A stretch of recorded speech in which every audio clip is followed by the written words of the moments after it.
Salut à tous chers lecteurs, et encore une fois, merci d'être au rendez-vous. Une fois n'est pas coutume, aujourd'hui je vais vous parler d'un manga. Attends, ne pars pas tout de suite, je ne vais pas parler de n'importe quel manga. Et encore, si toutefois on peut vraiment appeler ça un manga. Alors oui, pour l'éditeur c'en est un. Mais lorsque je l'ai montré à mes enfants, très branchés culture nippone, eux-mêmes m'ont dit que ce n'était pas ce que eux considèrent comme un manga. Je sais juste une chose, en règle générale, je ne les apprécie pas, de ce fait, je n'en lis quasiment pas, voire pas du tout. À part cette collection, et si vous avez vu mes précédentes vidéos, vous commencez à connaître mes goûts.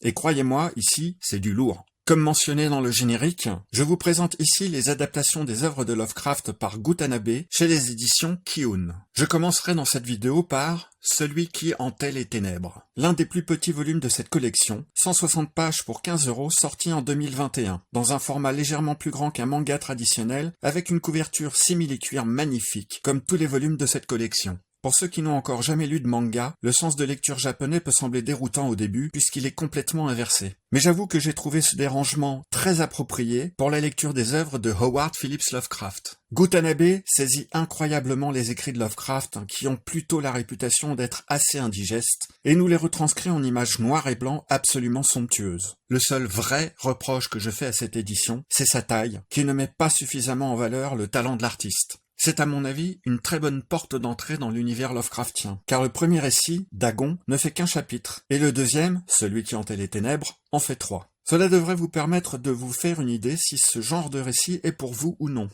Dans Dagon, Lovecraft nous raconte l'histoire d'un officier évadé pendant la Première Guerre mondiale qui se retrouve perdu en pleine mer. Épuisé, il s'évanouit dans sa barque et à son réveil, s'aperçoit qu'il s'est échoué sur une île inquiétante, recouverte à perte de vue de carcasses de bêtes marines. Intrigué, il va s'aventurer sur cette île dégageant une odeur pestilentielle et y découvrir ce qu'aucun être humain ne peut concevoir en restant sain d'esprit.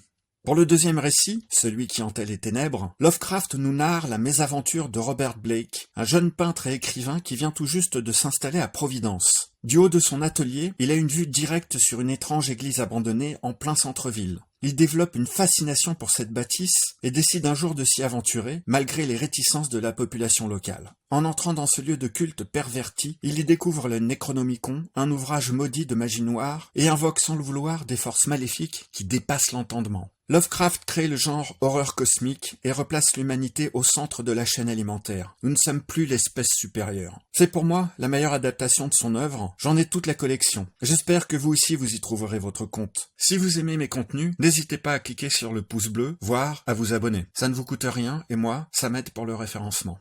En attendant, n'oubliez pas de prendre le temps de lire et de lire en prenant votre temps.